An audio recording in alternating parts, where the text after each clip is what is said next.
히브리서에 이어서 오늘부터 야고보서를 곧바로 묵상을 합니다. 여러분, 야고보서는 예수님의 동생 야고보가 쓴 편지입니다. 우리가 야고보서 하면 떠오르는 말씀이 행함이 없는 믿음은 죽은 믿음이다 라는 말씀처럼 야고보서는 믿음으로 의롭게 된 사람은 어떻게 사는가 하는 삶의 문제를 다룹니다. 오늘 야고보는 인사를 마치자마자 곧바로 주제로 들어가는데 그 첫 번째 주제가 시험입니다. 1절 2절입니다. 하나님과 주 예수 그리스도의 종 야고보는 흩어져 있는 12지파에게 문안하노라. 내 형제들아, 너희가 여러 가지 시험을 당하거든 온전히 기쁘게 여기라 그랬습니다. 여러분, 우리가 신앙생활하면서 오해하지 않아야 될 것 중에 한 가지가 이것입니다. 예수 믿는데 왜 어려움이 있는가? 왜 신앙생활하면서 시험을 당하는가 하는 것입니다. 이것을 마치 일어나서는 안 될 일이 일어난 것처럼, 뭔가 잘못된 것처럼 그렇게 생각하는 것입니다. 그런데 여러분, 그것은 아닙니다. 그것이 이상한 일이 아니라는 것입니다. 뭔가 잘못된 것이 아닙니다. 내 자신에게도 그렇습니다. 다른 사람에게도 그렇습니다. 그런 어려움, 고난, 시험을 자연스럽게, 어쩌면 당연하게 받아들여야 됩니다. 베드로 사도도 고난 가운데 있는 성도들에게 이런 말씀을 주었습니다.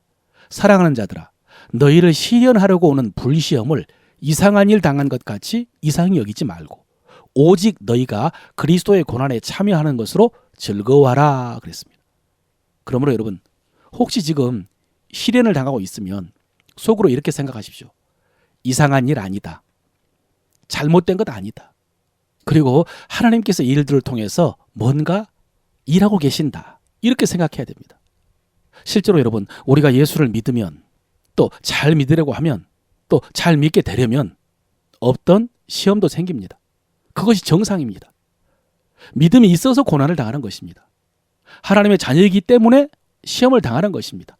또 자녀 되게 하시려고, 자녀답게 하시려고 시험을 주십니다. 실제로 여러분, 우리 중에 어려운 일 당해서 예수 믿는 분들 많습니다. 또 어려운 일 당해서 정신 차리고 제대로 믿게 된 분들 많습니다. 그래서 오늘 야고보가 온전히 기뻐하라 라고 한 것입니다. 베드로도 이상히 여기지 말고 고난에 참여하는 것으로 기뻐하라 라고 그랬습니다. 그렇습니다, 여러분. 물론 시련은 고통스럽습니다. 육신의 고통, 마음의 고통, 이런 시험은 너무나 힘든 일입니다. 쉽게 말씀드리는 것 아닙니다. 그러나 그 일로 인해서 하나님의 역사가 이루어지고 있음을 믿으시기를 바랍니다. 특별히 그 시험을 통해서 우리가 온전하고 굽이 되는 줄로 믿으시기를 바랍니다. 방금 온전하다라는 말씀은 인격적이고 성품적인 온전함을 말하는 것이고, 굽이 된다는 말씀은 사명을 감당하는 능력 면에서 부족하지 않는 구비함입니다. 그래서 이 말씀은 한마디로 성품과 능력을 갖추게 하려는 것이다 라는 말씀입니다. 그런데 성경에 보면은 이렇게 우리를 온전하게 하고 구비하게 하는 것이 두 가지가 더 있습니다. 하나는 성경입니다. 성경은 하나님의 사람으로 온전하게 하며 또 선한 일을 행할 능력을 갖추게 하려 함이라 라고 했습니다. 또 한 가지는 영적 지도자입니다. 영적 지도자들은 교회에서 성도를 온전하게 하며 봉사일을 하게 하며 그리스도의 몸을 세우게 하려 하심이라 그랬습니다. 그러니까 이 세 가지 말씀이 같은 맥락입니다. 성도를 온전하게 하고 구비하는 것. 이렇게 성도를 온전하게 하고 구비하게 하는 것이 세 가지입니다. 시험, 성경, 영적인 지도자, 목회자죠.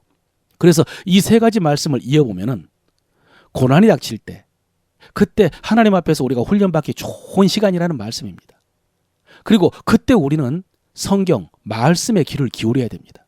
특별히 목회자를 통해 주시는 말씀에 귀를 기울여야 됩니다. 예, 목회자는 그런 사람입니다. 이것이 하나님께서 교회 목회자를 세우신 목적입니다.